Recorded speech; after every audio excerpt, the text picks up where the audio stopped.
Portanto, irmãos, é muito importante que cada um de nós tenha segurança a respeito da sua salvação. Vamos destacar agora que o apóstolo ele repete duas vezes uma sentença. Pela graça sois salvos, no versículo 5 e 8. Mas o que significa ser salvo? Bom, ser salvo é receber vida. E aqui a gente pode até usar uma ilustração em alguns desastres que acontecem em outros países do mundo, ou até mesmo aqui no nosso país, como recentemente o desastre de Mariana.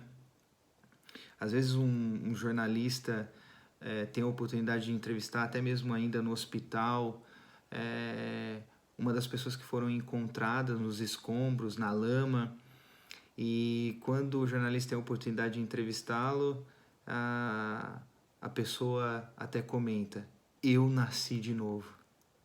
Eles foram salvos e tiveram a oportunidade de nascer de novo. Também aqui, sobre o que significa ser salvo, a gente pode sintetizar em 3 aspectos na linha do tempo. O primeiro aspecto, nós vamos falar do passado. Nós precisamos saber que nossos pecados foram perdoados pelo sangue de Jesus Cristo. Mas você pode até questionar, mas quais? Como nossos pecados? Bom, se existe ainda alguma dúvida que eu e você somos pecadores, basta nós lermos alguns versículos das Escrituras. O primeiro a gente pode ver em Romanos 3:23, que diz: todos pecaram e separados estão da glória de Deus. Romanos 3, dos versículos 10 e 12, diz: não há um justo, nenhum sequer. Não há ninguém que entenda, ninguém que busque a Deus. Todos se desviaram, tornaram-se juntamente inúteis. Não há ninguém que faça o bem, não há nenhum sequer. E em 1 João, capítulo 1 e versículo 8, diz: se dissermos que não temos pecado, enganamo-nos a nós mesmos e não há verdade em nós. Para o segundo aspecto, nós vamos falar do presente. Com relação ao presente, nós temos que entender que não podemos viver uma vida de pecado.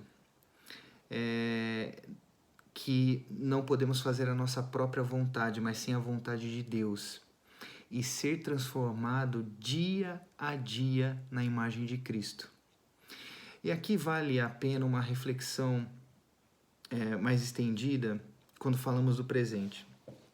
Pois o processo de uma conversão genuína não pode ser confundido por um processo de convencimento acompanhado de um peso na consciência oscilante, que uma hora vem, outra hora vai. Isso é totalmente incompatível com uma vida que sofre transformação, ou seja, com mudanças de hábitos, atitudes, pensamentos que são facilmente identificáveis e visíveis. Logo quando eu me converti em 1998, um dos primeiros livros que eu li foi esse aqui, do Max Lucado. O título é Simplesmente como Jesus. E aqui na capa tem uma frase que me marca, eu sei de cor, e eu sempre compartilho com as pessoas quando estamos conversando sobre como foi o processo de salvação na minha vida, né?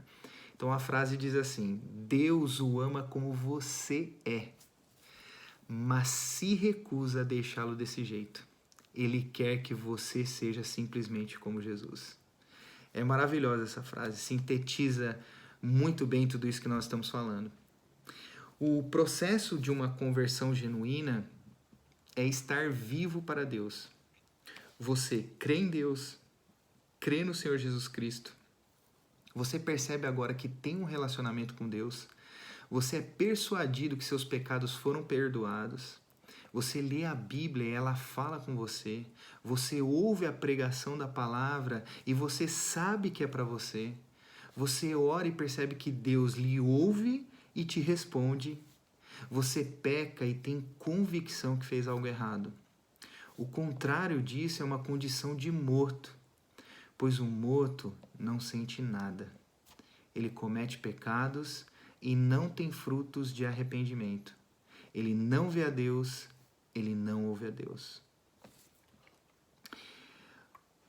Passando por terceiro aspecto, com relação ao futuro, nós precisamos saber que por ter o Filho de Deus, temos a vida eterna. Quando chegar a morte ou quando Cristo retornar, estaremos com ele estaremos com ele e não na condenação eterna.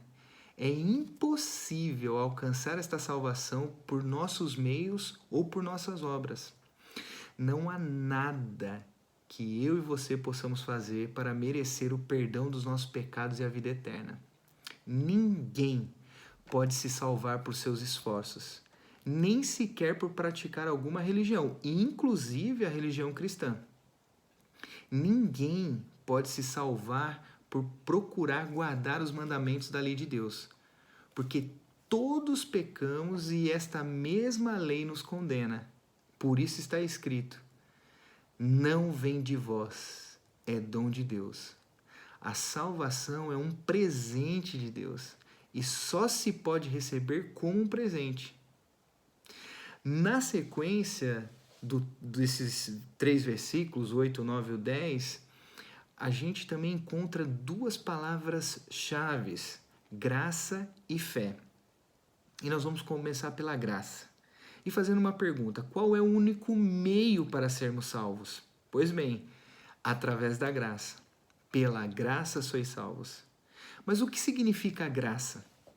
Bom, graça significa favor imerecido, um presente, como acabamos de falar, um dom gratuito. Podemos ver em Romanos 5,15 a seguinte explicação, né?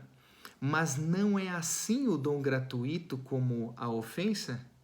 Porque se pela ofensa de um morreram muitos, muito mais a graça de Deus e o dom pela graça, que é de um só homem, Jesus Cristo, abundou sobre muitos.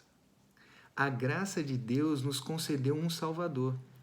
Este Salvador carregou nossos pecados, morreu em nosso lugar, foi sepultado e ressuscitou ao 3º dia. Foi exaltado à direita de Deus e proclamado Rei dos Reis e Senhor dos Senhores. Atos, capítulo 11, dos versículos 21 e 23 diz: e a mão do Senhor era com eles, e grande número creu e se converteu ao Senhor. E chegou a fama dessas coisas aos ouvidos da igreja que estava em Jerusalém, e enviaram Barnabé a Antioquia, o qual, quando chegou e viu a graça de Deus, se alegrou e exortou a todos os que permanecessem no Senhor com propósito de coração. Deus realizou uma salvação que podia abarcar toda a humanidade, mas que só se faz efetiva naqueles que creem, como no começo do versículo, e grande número creu e se converteu ao Senhor. Fora dele não há salvação. Hoje, Jesus Cristo tem o poder para salvar a qualquer pecador. Não importa o quão arruinada ou destruída esteja a sua vida. E tudo isso aconteceu unicamente por graça. Mudando para a fé, a gente pode perguntar: qual a condição para sermos salvos? E a resposta é: somos salvos por meio da fé. Em Romanos 10, capítulo 10, versículos 8 e 9, Paulo declara: se com tua boca confessares ao Senhor Jesus e em teu coração creres que Deus o ressuscitou dentre os mortos, serás salvo. Esta é a condição: crer com o coração e confessar com a boca que Jesus é o Senhor. A salvação é um presente da graça de Deus e podemos recebê-lo mediante a fé, quando de todo o coração reconhecemos a Jesus como Senhor e quando nos rendemos à sua pessoa, entregando-lhe tudo o que somos e tudo o que temos. Deste modo, colocamos nossa vida debaixo da sua autoridade e nos tornamos seus discípulos. Segundo o capítulo 11 de Hebreus, a fé é a resposta total do homem a Deus. Fé é crer em Deus, obedecer a Ele e entregar-nos completamente à sua vontade. Eu gosto muito de uma frase que ilustra bem o que é a fé. E a frase é a seguinte: fé é dançar uma música que ainda nem foi composta. Fé é dançar uma música que ainda nem foi composta.